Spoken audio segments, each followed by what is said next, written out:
कैवल्य भाव में, कोई भलाई बुराई राग द्वेष तू मैं ये सब खत्म हो जाए, सब में एक परमात्मा को देखने लग जाए, एक परमात्मा क्या अपने स्वरूप को सब में अनुभव करने लग जाए कि मैं ही सब जगह मौजूद हूँ, तुम में, मुझ में, पशु पक्षी कीट पतंग सब में, समस्त समष्टि में, चराचर में मेरे अलावा कुछ नहीं है, मैं ही मैं हूँ, मेरी ही सत्ता पूरे ब्रह्मांड में काम कर रही है। करते कुछ और है, करते कुछ और हाँ, है। आज के समय कहना नहीं चाहिए, ज़्यादातर बाबूजी खुद तो व्यंजन खाते हैं, दूसरों कहते हैं व्यंजन नहीं खाना चाहिए, प्रवचन ये देते हैं। बिल्कुल बिल्कुल। कथनी और करनी अलग होने का कारण क्या है? इस अज्ञान से गुरु हमको निकाल करके हमारे स्वरूप में स्थित करते हैं। हम जो कुछ बन गए थे, जो नहीं थे, वो भी फिर हम बनकर, हम शरीर बनकर खड़े हो गए कि नहीं? हम अपने आप को शरीर मानते हैं कि नहीं? कोयले को भले कितने दूर से धो देंगे ना, तो भी वो कोयला कितना वाइट तो होगा ही नहीं। हाँ, होगा क्या? हीरे को कितने कोयलों के अंदर रख देंगे, क्या वो काला होगा क्या? नहीं होगा। भले वो रख दें, हाँ, दिखने में भले कोयले के अंदर है, तो वो काला नहीं होगा, और दूर से कोयला सफेद भी नहीं होगा। तो हीरे के लिए आँख चाहिए ना साहब।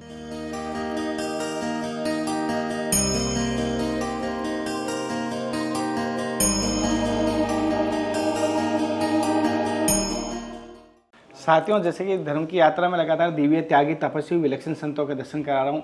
जो अभी श्रृंखला चल रही है संतों की, गृहस्थ संतों के दर्शन करवाने, उसी श्रृंखला में मैं आज एक ऐसे संत के दर्शन करवाने वाला हूँ जो गृहस्थ में है, और कह सकता हूँ इस प्रकार है, गृहस्थ में रहते हुए भी गृहस्थ दूर है, और गृहस्थ में रहते हुए भी यह कह सकता हूँ कमल का उदाहरण दे तो वो भी एक वाकिफ है, लेकिन एक कुछ जीवन के चरित्र भी उनसे लेंगे, साथ साथ जीवन का अनुभव भी लेंगे, साथ साथ आध्यात्मिक के बारे में भी लेंगे, ईश्वर और भक्ति का स्वरूप भी हम जानने की कोशिश करेंगे, क्योंकि हर जगह जाते हैं अनुभव एक अलग होता है। हालांकि ग्रंथों की बात सत्य है, लेकिन हर जगह ग्रंथ अगर एक ही ग्रंथ हम 10 व्यक्तियों को देंगे और उसको बाद में कहेंगे अध्ययन करके हमें बताए अनुभव, तो 10 का 10 प्रकार के अनुभव आएंगे। हालांकि ग्रंथ एक ही था, फिर भी अनुभव 10 आ रहे। इसी प्रकार इनसे हम कुछ जीवन का अनुभव लेते हैं। प्रभु जी, पहले तो मेरी तरफ से समर्पित हो। जय गुरुदेव। प्रभु जी, जैसे कि अगर मैं कहना चाहूँ गृहस्थ में भक्ति की बात चलती है, तो आप गृहस्थ से जुड़े हो और भक्ति भी मार्ग पर हो, तो आपकी दृष्टि से गृहस्थ का परिभाषा क्या रहती है? गृहस्थ की परिभाषा यही है कि गृहस्थ जीवन में रहते हुए, जैसे हमारे गुरुजन, हमारी जो प्रणाली में अनेक संत हुए हैं, सिंगाजी महाराज, कबीर, मीरा, अनेक संत हुए, और सब गृहस्थ में रहे, गृहस्थ से कोई अलग नहीं गए, और गृहस्थ में रहते हुए गुरु की शरण में जाकर गुरु से उनको जो भी मार्गदर्शन मिला, गुरु के हर वाक्यों को आत्मसात करके, गुरु के पद चिन्हों पर चल करके, और अपने आत्म स्वरूप में स्थित रह करके संसार में रहते हुए, जैसे सिंगाजी बाबा के भी 4 बच्चे थे, 750 गाय भैंस थी, 12 वर्ष तक उन्होंने नौकरी भी की, और सब कुछ करते हुए भी वो इस शरीर में रहते हुए वो आत्माराम होकर जिए। आपकी दृष्टि से आत्मस्वरूप क्या है? आत्मस्वरूप हमारी आत्मा ही है। इस शरीर में रहते हुए हम शरीर को एक पंच तत्व का मकान मान लें, जैसे हमारे गुरुजनों ने हमको संकेत किया कि शरीर हमारे रहने का घर है। सिंगाजी बाबा ने जैसे कहा, 5 तत्व को बंगलो, हीरा जड़िया अपारा, वाही का उजियारा में छवि निरखन हारा। जैसे हमारा शरीर पंच तत्व का है, 3 गुणों से, पंच तत्व से बना, इसमें जो आत्मा है वही हमारा स्वरूप है, और उसी के प्रकाश में हम अपने आप को पहचानें।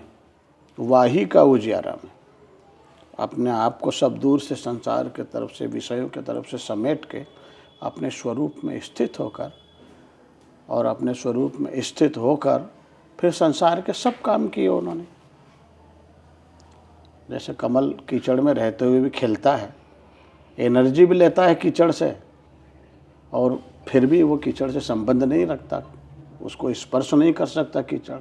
ऐसे ही महापुरुष इसी संसार में रहे, जैसे हम रह रहे हैं, ऐसे इसी संसार में रहते हुए, और उन्होंने विरक्त भाव से इस संसार में परमात्मा को प्राप्त किया। परमात्मा को प्राप्त क्या किया? परमात्मा ही हो गए। प्राप्त करना तो अलग बात है। आपकी दृष्टि से संत कहते किस है फिर? संत वही है जिनकी सारी इच्छाओं का अंत हो जाए, दमन हो जाए, चुनाव न बचे, कैवल्य भाव में, कोई भलाई बुराई राग द्वेष तू मैं ये सब खत्म हो जाए, सब में एक परमात्मा को देखने लग जाए, एक परमात्मा क्या अपने स्वरूप को सब में अनुभव करने लग जाए कि मैं ही सब जगह मौजूद हूँ, तुम में, मुझ में, पशु पक्षी कीट पतंग सब में, समस्त समष्टि में, चराचर में मेरे अलावा कुछ नहीं है, मैं ही मैं हूँ, मेरी ही सत्ता पूरे ब्रह्मांड में काम कर रही है। यही आत्मस्वरूप की उपलब्धि है। तो आपकी दृष्टि से आज के समय में देह के साथ ऐसे कोई संत है आपकी दृष्टि में, जो अभी आपने जो गुण बताए, ऐसे गुण के कोई हैं आपके दृष्टि? है ये बैठे अपने सामने। और भी कई संत हैं जो मार्केट में नहीं है, छुपे हुए हैं, भजन कर रहे हैं। क्या अगर जैसे एक चीज़ जानना चाहता हूँ, ज़्यादातर देखे जाते हैं संत बन के रहते हैं, लेकिन असलियत में उनमें से एक भी आपने जो गुण बताए वो होते नहीं, फिर भी एक संत की पदवी लेके जैसे अभिमान लेके बैठ जाते हैं। हाँ, वो एक खैर अलग बात है। अभिमान, देखो संत कोई बाने का नाम नहीं होता, संत कोई भेष का नाम नहीं होता, संत एक वृत्ति होती है। लाल कपड़े पहनने का नाम संत नहीं है, मूंड बंडा लेने का नाम संत नहीं है, पंच अग्नि करने का नाम संत नहीं है, जल में बैठकर भजन करने का नाम संत नहीं है। संत तो वही है कि इस भौतिक संसार में सबसे रहते, सबके बीच में रहते हुए और तू मैं का भान खत्म हो जाए, बस। जैसे हमारे सिंगाजी बाबा ने एक केचुए में भी ब्रह्म को देखा, उनकी स्त्री मांगने आए उनसे काशी के ब्राह्मण लोग, उनमें भी परमात्मा को अनुभव किया। उनके प्रति भी जरा सा द्वेष नहीं उनके मन में आया कि ये मेरी स्त्री को मांगने के लिए आए हैं, नहीं तो आज अगर द्वैत होता तो क्रोध आ जाता। पर वो उनमें भी अपने को ही देखते थे कि मेरा प्रभु इनमें बैठकर शायद मुझे जांच रहा है, तो उनका सम्मान किया, स्वागत किया। तो जैसे कहते हैं कि शक्ति, तो आपकी दृष्टि से शक्ति और ऊर्जा क्या है फिर? शक्ति क्या होती है आपकी दृष्टि से? शक्ति यही है। अब ये फूलों में रंग कौन भर रहा है, फलों में मिठास कौन डाल रहा है? शक्ति दिखती नहीं है। शक्कर दिखती है, मिठास दिखती है क्या? शक्कर का स्वरूप है, पर मिठास का कोई स्वरूप नहीं है। उसका तो हम जब स्वाद लेंगे तब उसकी अनुभूति होगी। ऐसे ही परमात्मा की शक्ति सबके बीच में काम कर रही है। ये अपने दोनों के खालिस्तान में, गैप में भी शक्ति है, यहाँ भी ऊर्जा है। तो ये समस्त शक्तित्व तो है हमारे भीतर। क्या परमात्मा की शक्तित्व तो है, सब में विद्यमान है।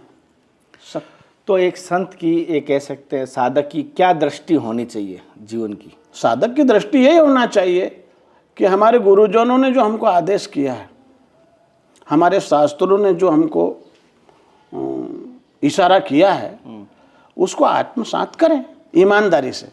नाटक नहीं, दिखावा नहीं, ईमानदारी से उसका अनुसरण करें, उसके ऊपर चलें, और हमारे संपर्क में जो लोग आए उनको भी अवगत कराएं। क्या एक साधक और एक संत की, या संत मार्ग पर चलने वाली कथनी और करनी एक होनी चाहिए, नहीं होनी चाहिए? होनी चाहिए। और अधिकतर देखा जाता है आज के समय में जी, अलग अलग दोनों जगह दिखाई देती है। कहते कुछ और है, करते कुछ और है। आज के समय कहना नहीं चाहिए। ज़्यादातर बाबूजी खुद तो बैंगन खाते हैं, दूसरों कहते हैं बैंगन नहीं खाना चाहिए, प्रवचन ये देते हैं। बिल्कुल बिल्कुल। कथनी और करनी अलग होने का कारण क्या है? कथनी और करनी होने का कारण यही है, ज्ञान नहीं है वास्तविक। अगर वास्तविकता का बोध हो जाता तो कथनी और करनी में कोई भेद नहीं रहता। अच्छा, हाँ। आपके गुरुजी का शुभ नाम क्या है? मेरे गुरु जी का नाम है गुलाबदास जी संत। सबके भीतर एक देखना, उनकी दृष्टि में बच्चा भी वही था, उनकी दृष्टि में बुजुर्ग भी वही था, उनकी दृष्टि में करोड़पति भी वही था, उनकी दृष्टि में भिखारी भी वही था। जरा सा भी द्वैत नहीं था, सबके प्रति समान भाव। ये भाव भी नहीं था गुरु और शिष्य वाला। हम तो उनके शिष्य थे, उनके दास थे, उनके चरण की रज थे, पर फिर भी हमारे को वो भाव से नहीं देखते थे। वो उन्होंने शिष्य बनाए ही नहीं, वो सबको अपने समान बनाना चाहते थे। और सच्चे गुरु शिष्य बनाते ही नहीं, वो तो गुरु ही बनाते हैं। अपने सामान बनाते हैं। अगर शिष्य बना लें तो फिर वो बात एक अलग हो गई। जैसे पारस और संतों की उपमा दी है हमारे महापुरुषों ने कि पारस में और संत में बहुत अंतरोजान। शिष्य तो बनाया नहीं जा सकता, बनाया तो कहना नहीं चाहिए, माफी चाहता हूँ ऐसे शब्द का यूज नहीं करना। बनाया तो उल्लू जा सकता है, शिष्य तो बना जाता है, बनाया तो नहीं जा सकता। मेरे दृष्टि से शिष्य तो बना जाता है, बनाया तो नहीं जा सकता। गुरु किसी को बना नहीं सकता, गुरु तो पहले से होता है, उसे तो गुरु धारण किया जा सकता है। बनाने का ये शब्द क्यों आया है, ऐसा मुझे समझ नहीं आया, आपसे जानना चाहूँगा। बनाया कैसा क्यों कह रहे थे, जैसे बनाया जा रहा है, असलियत में धारण का शब्द आता है गुरु। हाँ, धारण के शब्द है कि गुरु को धारण कर लेना। जैसे आपने बनाने शिष्य भाव हमारे भीतर आ जाना। भाई गुरु तो नहीं बना सकते, हाँ कोई नहीं बना सकते, शिष्य बन सकते हो, बनाया नहीं सकते। गुरु कभी नहीं बनाते नहीं, गुरु तो पहले से हैं, बनाते नहीं हैं। हाँ, वो तो जो बनाया है, जो बनाया है उसको हमारे भीतर प्रकट करते हैं, बनाते नहीं हैं। हाँ, और एक दृष्टि से बनाते भी हैं। कैसे बनाते हैं? हम जो बने हुए हैं, हाँ, अभी हमने अपने आप को एक शरीर स्वीकार कर लिया। हम शरीर हैं।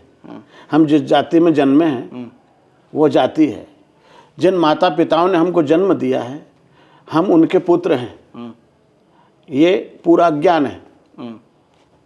इस अज्ञान से गुरु हमको निकाल करके हमारे स्वरूप में स्थित करते हैं कि तेरी न जाति है, न तू शरीर है, न तू जन्मता है, न तू मरता है, न तेरा बचपना है, न तेरी जवानी है, न तेरा बुढ़ापा है।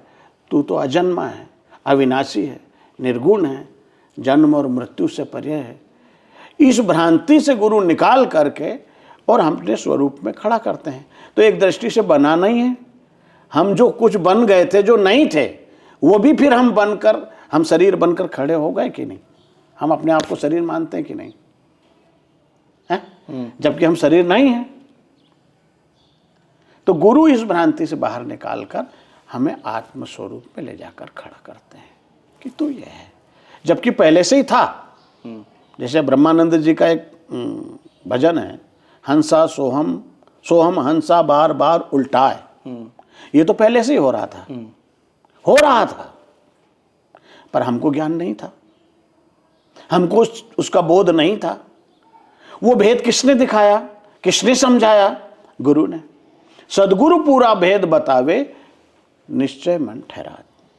गुरु ने वहाँ का भेद बताकर हमारी संसार के तरफ से जो हमारी वृत्तियाँ संसार में जो फैली हुई थी, उधर से सब दूर से हटाकर एकाग्र करके हमको अंदर मोड़ा कि तू अपने आप को सुन। जो अपनी वृत्तियाँ नहीं समेट सका, कोई बहुत सारे ऐसे होते मैं देखा हूँ, अपनी वृत्तियाँ नहीं समेट सकते, अपनी इंद्रियों को बस में नहीं कर सकते, लेकिन इंद्रियों बस में करने के प्रवचन देते हैं या प्रवचन की बात करते हैं। क्या ये सत्यता सही है? स्वयं की इंद्रिय तो बस में नहीं होती है, स्वयं को तो लालसा रहती है कुछ करने की, और दूसरों को कहते हैं ये करो मत। क्या ये कहना सही है? धोखा है। और असलियत में अधिकतर समाज के साथ यही हो रहा है आज के समय में। धोखा है ये, जो हम नहीं कर पा रहे हैं और हम दूसरे को उपदेश कर रहे हैं, ये धोखा है। हमने जो किया है, जो हमने अनुभूति की है, वही हम दूसरे को करा सकते हैं और दे सकते हैं। बोलो भले आप, प्रभाव नहीं पड़ेगा उसका। आपने जो किया है और वो आप मुझे बोल रहे हैं, तो वो आपकी बात मुझे तीर जैसे लग जाएगी। आपके शब्द में वो ओज रहेगा, पावर रहेगा। वो शब्द एकदम डायरेक्ट मेरे कलेजे को चीर देगा। अब चीरे तो चीरे, लेकिन बोलना तो जरूरी। हाँ, तो वही वाणी, जो पकी हुई वाणी भीतर से निकलती है। एक अगर मैं पकी हुई वाणी अगर संतों से सुनना चाहूँ, तो आप मुझे किन संतों के पास जाने की राय देते हैं? अगर मैं चाहता हूँ कि वही मुझे बताए इस मार्ग की, जिन्होंने 10 इंद्रियों को वश में करके 10 इंद्रियों को वश में करने का मार्ग बताएंगे। बाकी तो कोई बता नहीं पाएगा। और बताएगा उसका मतलब नहीं है, क्योंकि वो पोथी पढ़े तो बात हो जाएगी। तो अब आप मुझे अगर जाने का कहेंगे, प्रभु अब ये कैसे बता दें कि किसी ने इंद्रियों को वश में कर लिया? क्यों? लक्षण संतों की लीला जो है वो पहचान नहीं पाएंगे हम। कबीर के पीछे जब लोग लगने लगे, तो कबीर ने एक वेश्या को कहा कि तेरे कंधे पे हाथ धर के मुझे पूरे काशी में घुमा ले, ताकि पीछा छूट जाए लोगों से। अब क्या कहोगे, कैसे पहचानोगे? संतों की वृत्ति को कैसे पहचानोगे? पीछा छूट गया, अरे कबीर खराब है, तो पदभ्रष्ट हो गया। वो तो सही है। कोयले को भले कितने दूर से धो देंगे ना, तो भी वो कोयला कितना वाइट तो होगा ही नहीं। हाँ, होगा क्या? हीरे को कितने कोयलों के अंदर रख देंगे, क्या वो काला होगा क्या? नहीं होगा। भले ही वो रख दें, हाँ। दिखने में भले कोयले के अंदर है, तो वो काला नहीं होगा, और दूध से कोयला सफेद भी नहीं तो होगा। हीरे के लिए आँख चाहिए ना साहब, हम पहचान पाएंगे क्या हीरे को? हीरे के लिए जौहरी वाली दृष्टि चाहिए ना। हाँ, वो भी तो चाहिए। पढ़ा है हीरा, तो अब ये हीरे पड़े हैं, कौन पहचानेगा? पात्रता जिनके पास थोड़ी बहुत परख है, पात्रता परख तो हमारे वही क्या हो सकती है? ऐसे हीरों को पहचान पाएगा। पात्रता पहचान सकती है, परख तो कैसे पहचान सकती है? उसकी दृष्टि पात्रता, अगर हमारी थोड़ी बहुत जिज्ञासा है, उसके प्रति हमारी तड़प है, तो वो हमको ले जाएगी वो। अच्छा, जैसे आपने पूरा जीवन जिया है, एक चीज़ आपसे पूछना चाहता हूँ, आपने हर चीज़ देखी, आपके जीवन का सच क्या है, सत्य क्या है? मेरे जीवन का सत्य तो यही है कि जिस क्षण जो पल मेरा भजन में निकल जाए, आत्मचिंतन में निकल जाए, वही पल सत्य है, वही जीवन सत्य है। बाकी सब संसार में जा रही है आयु, क्या काम में आ रही है? जैसे आपने, मैंने सुना है पर्चरी करते हो, सबसे प्रथम पर्चरी आपने कब की थी? सबसे प्रथम पर्चरी शायद 2007 में की होगी। अभी इन 2007 में? जी। उससे पहले आप क्या करते थे वैसे? उसके पहले किसानी करते थे। तो हमारे 5 किलोमीटर गांव है यहाँ से, सिंगाजी से, और हमारे गुरुजी यहाँ सिंगाजी में निवास करते थे, तो गुरुजी से जुड़े ही हुए थे, किसानी भी करते थे, और जब जब भी टाइम मिलता था, समय मिलता था, तो समय निकाल के उनके पास। तो मतलब आप किसानी करते थे, खातिरदारी करते थे, एक कहना है, अचानक आपके जैसे पर्चरी का भाव जगा 2007 में करने का प्रथम पर्चरी, तो ऐसा क्या भाव लेके आप व्यासपीठ या मंच पे आप पर्चरी करने बैठे गद्दी पर, क्या भाव से लेके? भाव लेके खजूरी के एक हमारे संप्रदाय, खजूरी जो जन्म स्थान है सिंगाजी महाराज के, वहाँ के महंत आए थे, और उन्होंने हमको बोला था कि आप यहाँ कथा करो। मैंने कहा भैया मेरे को तो कोई अनुभव नहीं है कथा करने का, आज तक की भी नहीं है मैंने। नहीं बोलो करो करो। तो फिर हमने बोला कि भाई हम ऐसे नहीं करेंगे, हम सिंगाजी महाराज से अनुमति लेंगे, अगर वो अनुमति दे देंगे तो करेंगे, तो ठीक है, कर देंगे, जैसे गुरु महाराज प्रेरणा देंगे वैसे आती तो नहीं है।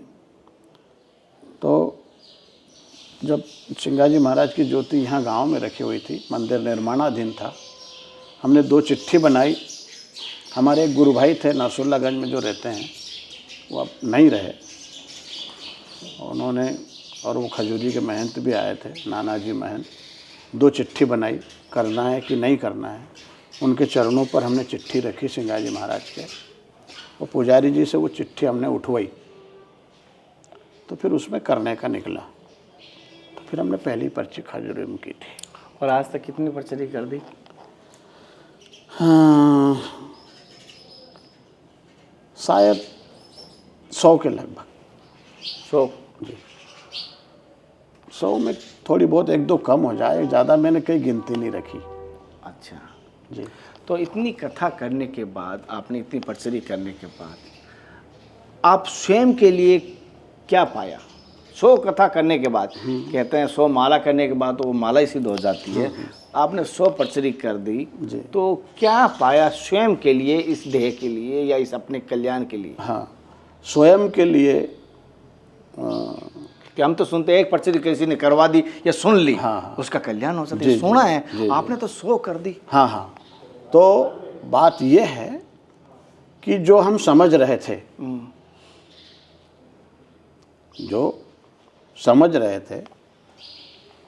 कि हम समझ गए हैं, हम समझ गए हैं, अब थोड़ा थोड़ा हमको समझ में आ रहा है। अच्छा। जब नहीं समझे थे, ये अभ्यास करते करते धीरे धीरे अब हमको थोड़ा समझ में आ रहा है कि थोड़ी थोड़ी हमारी संसार के तरफ से विरक्ति हो रही है, थोड़ा थोड़ा सबके प्रति समान भाव आ रहा है, ये थोड़ा थोड़ा अपने आप में समझ में आ रहा है। बाकी अभी पूर्ण हमारे में बहुत कमी है अभी। इतनी पर्चरी करने के बाद हाँ, भी कमी बहुत कमी। तब तो एक पर्चरी 1000 करने के बाद भी कमी कहाँ रहेगी? जब तक ये तो दूसरे को सुना रहे हैं, हमने हमारे लिए क्या किया? ये तो सिंगाजी महाराज की कथा है, उदार ज्ञान है ना, घर का थोड़ी है हमारा। तो अपना चिंतन कब कोई भंडारा लगा रहा है और हम उसमें से परसने लग गए तो वो हमारा थोड़ी है। वो बात अभी हो गई, तो अपना चिंतन कब करोगे? अपना कुछ कब कथा करोगे? अपने लिए कब करोगे? लगे हैं, अब जैसा भी गुरु महाराज करा दे। चिंतन तो हो ही रहा है, चल रहा है। जैसे तुम कह लो कि चिंतन करना नहीं पड़ता, हो ही जाता है। तो गुरु की कृपा बरसती है, होता है। थोड़ा बहुत संसार की तरफ भी चला जाता है, स्वभाव पड़ा हुआ है जन्मों जन्मों का, तो कभी इधर भी हो जाता है, फिर गुरु महाराज इधर भी लाते हैं। चल रही है धीरे धीरे गाड़ी। अब जैसे गुरु महाराज, हमने तो उनके ऊपर ही छोड़ दिया है सब, जैसा वो।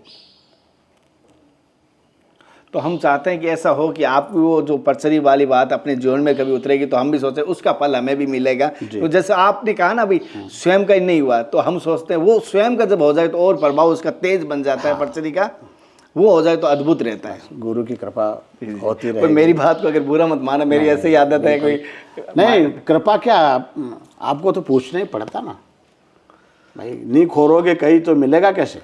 खोदना तो पड़ेगा। बुरा की बात नहीं है, बहुत अच्छी बात है।